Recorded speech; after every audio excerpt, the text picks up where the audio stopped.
Is the definition of yateem, orphan, limited to only people whose parents are dead, or does it include people whose parents have abandoned them?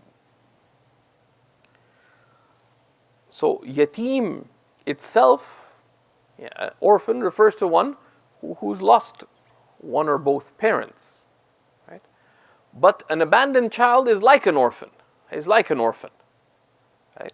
In that a child who's orphaned needs a guardian. Right? They need a kafil, someone who will take on their guardianship and raise them because they don't have their parents.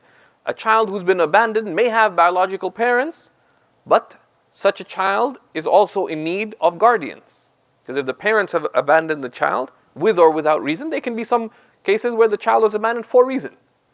Someone is having mental health issues. They had a child, and due to stress or due to other factors, they now have mental health issues. There may be a legitimate reason why someone gave up their children, right? And one should not judge someone who gave up their children because you don't know the circumstances they had the child in.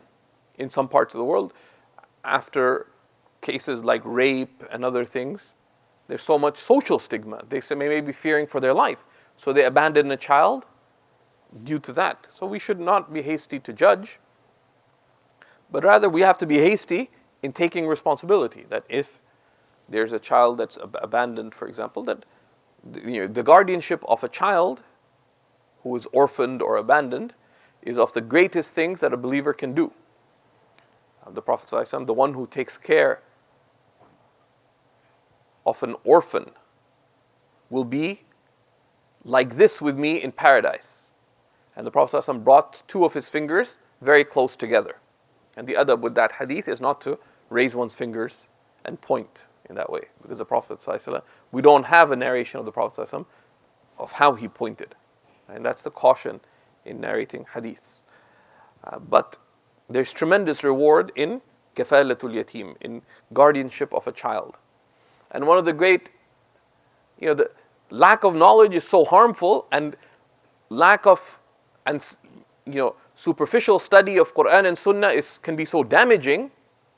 Because yes, there's a difference between the guardian being regarded as the actual parent of the child, right, which is not accepted in the Sharia, but that is not to say that we do not believe in the importance of taking care of orphans, of adopting an orphan, right? And the adoption that is recognized in the Sharia is an adoption of guardianship, which is, for example, in many countries, including Canada, that's the default. That if someone adopts a child who is left abandoned by their parents, or given up by their parents, the default is that that's considered a guardianship arrangement.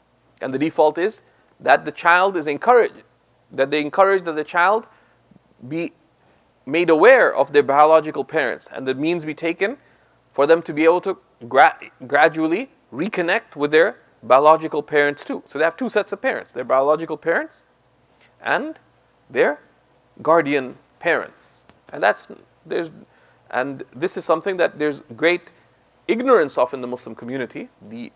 It's a fard kifaya, communal obligation to take care of orphaned Muslim children. And not just orphaned Muslim children, other children who are orphaned. Right? We should be, this is one of the qualities that the Prophet ﷺ most strongly encouraged. Right? Taking care of widows, taking care of orphans, right, are two of the greatest of spiritual works. So that's something that we should strive to excel in as a community. Right? We should be taking on so many children adopting so many children and taking such good care of them that people say, well, you should send those children to the Muslims because they take good care of them. Yeah. I have a friend who I'm proud to call a friend in another Western country. They took on temporary guardianship of some little girls because their mother had a very rough life. And subhanAllah, the mother, then they said, she's suffering from some really grave crises. she got better, and they said, well, now the children can return to the mother. So the mother, the actual biological mother, said, no, I'm so impressed by the way these guys are raising them. Can they continue to raise them? I'll be part of their life. And the kids loved the guardian parents, who'd only consider, they only agreed to take them on for a couple of years. And later, when the girls were like 7 and 8 or whatever, the mother requested that, can you please teach them about Islam? Because I want them to be like you are. Please, because I don't want them to suffer as I have in life. Okay? And they never imposed anything. They said, we'll respect, like your wishes. Say no, but involve them in whatever you're doing. And said the mother really was, but they didn't take her to, they're just taking care of the worldly upbringing of the child and this, broad values and so on. But the children were so impressed, and then the mother said, no, follow that way. And this is something that we should take very, very seriously.